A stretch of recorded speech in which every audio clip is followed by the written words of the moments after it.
So where exactly did the US military just strike inside Nigeria, and how did they pull it off from hundreds of miles away? First, let's talk about the location. The strikes hit Sokoto State, right in the northwestern corner of Nigeria. This is a critical area because it borders the country of Niger. Security analysts have identified the specific targets as camps belonging to ISIS-affiliated militants. These are likely Islamic State, Sahel Province, or a locally affiliated group known as La Kerala. But why here? This region is seeing a dangerous shift. Extremist groups are moving down from the Sahel, specifically from Mali and Niger, into northwestern Nigeria. But the real surprise is how they did it. Unlike the drone strikes we often see in other regions, this operation relied on heavy naval firepower. The U.S. Navy launched Tomahawk cruise missiles, long-range precision weapons. These missiles were fired from a U.S. Navy warship positioned all the way down in the Gulf of Guinea, off the southern coast of West Africa. The operation was conducted by U.S. Africa Command. Crucially, both the Pentagon and the Nigerian Foreign Ministry confirmed that these strikes were carried out with the approval and intelligence support of the Nigerian government. But how did the Nigeria war started? To understand this, we have to look at how this country is divided into Muslim and Christian. The northern part of Nigeria is predominantly Muslim, with approximately 50 to 55% of the population adhering mostly to Sunni Islam, while the southern and southeastern regions are majority Christian, comprising about 45% to 35% of the population. Boko Haram, an Islamist militant group, is primarily based in northeastern Nigeria, specifically in Borno, Yobe, and Adamawa states. This group adhered to ISIS strategy and will eliminate everyone, whether Muslims or Christian, that does not follow their rule of law. Sadly, most of the victims are their fellow Muslims brothers too. Let's look at their bases. Boko Haram's strongholds are mainly found in northeastern Nigeria and the surrounding Lake Chad region, which stretches across the borders of Nigeria, Niger, Chad, and Cameroon. Among the most significant strongholds is the Sambisa Forest in Nigeria. This vast remote forest has historically served as Boko Haram's primary headquarters and training ground, providing a concealed base for planning attacks and sheltering fighters. Another critical area is the Lake Chad Islands. These swampy, difficult-to-access islands offer natural cover, making them ideal hideouts for militants.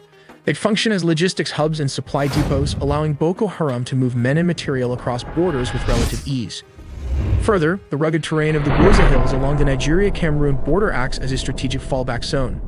Here, Boko Haram maintains camps and lookout posts, using the landscape to evade military operations.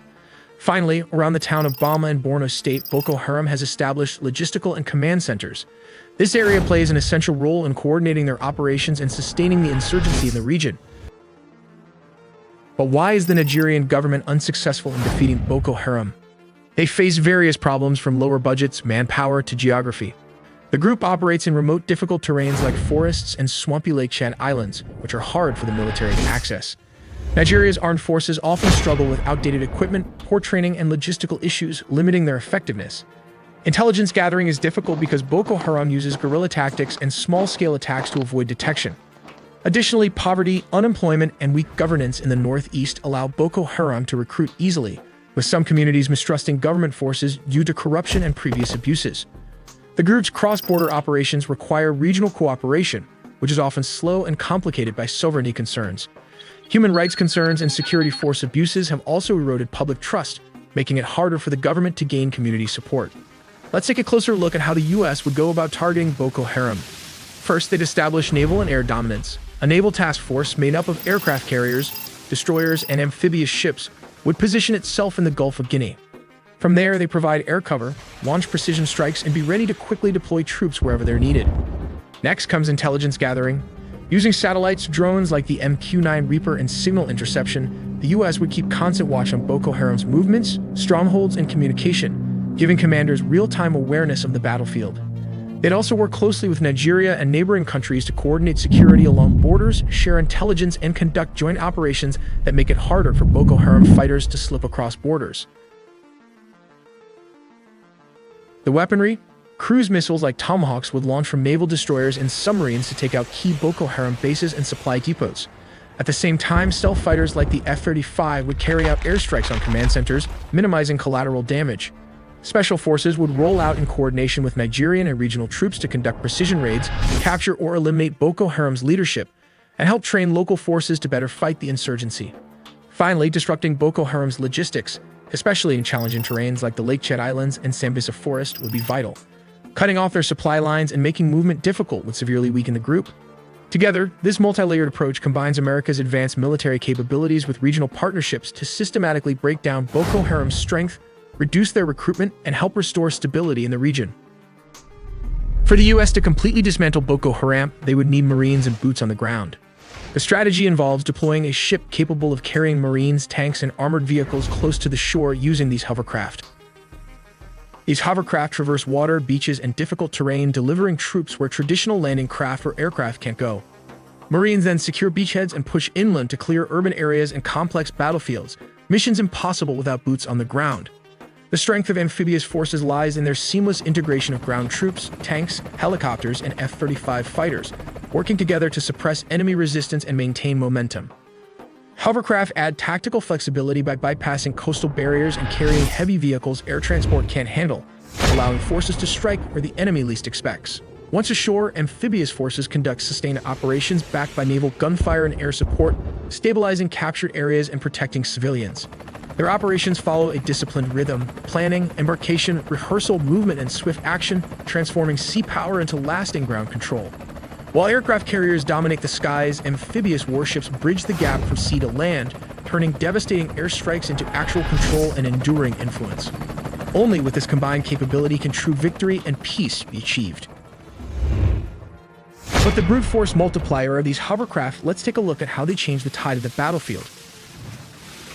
U.S. Navy hovercraft, specifically the Landing Craft Air Cushion and its upgraded counterpart, the Ship-to-Shore Connector, revolutionize amphibious warfare with their speed and versatility. These hovercraft can travel at speeds over 40 knots, about 46 miles per hour, far quicker than traditional landing craft, drastically reducing transit time from warship to shore.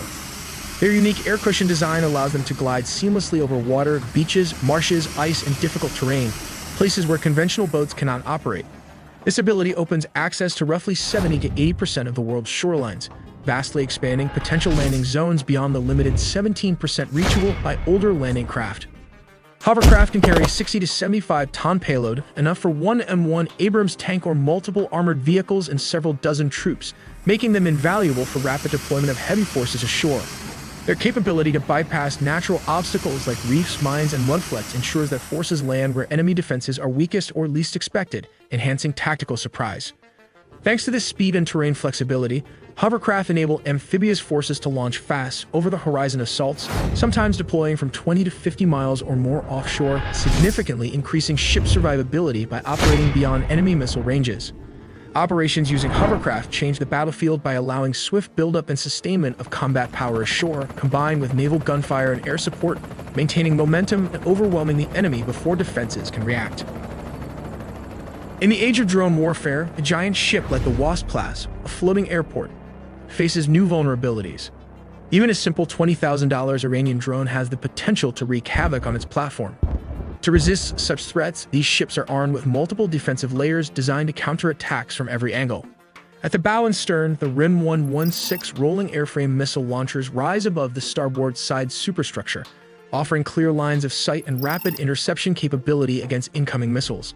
Midway along the ship, on both port and starboard sides, the RIM-7 Sea Sparrow missile launchers work in tandem with their fire control radars to provide broad coverage against aircraft and missile threats.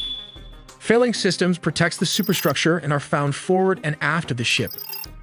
Some Wasp-class ships feature a third amidships, ensuring that defensive fire overlaps and every sector remains covered. Mark 38 machine guns sit at the edges and corners of the hull, their elevated open-deck mounts giving them a wide field of fire to engage fast boats or drones approaching from any direction.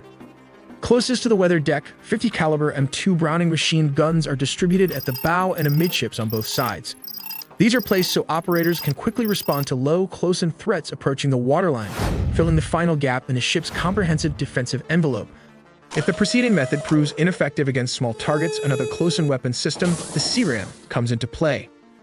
The CRAM integrates the radar and electro-optical system of the Phalanx, but this bad boy alone packs an 11-cell RAM launcher that can be reloaded, thus creating an autonomous system that can engage threats without relying on external information. Within the CRAM is the RIM 116 rolling airframe missile equipped with an infrared homing device. This small, lightweight infrared homing surface-to-air missile is specifically designed for engaging subsonic missile, such as the Soviet-era P-15 re-engineered by Iran.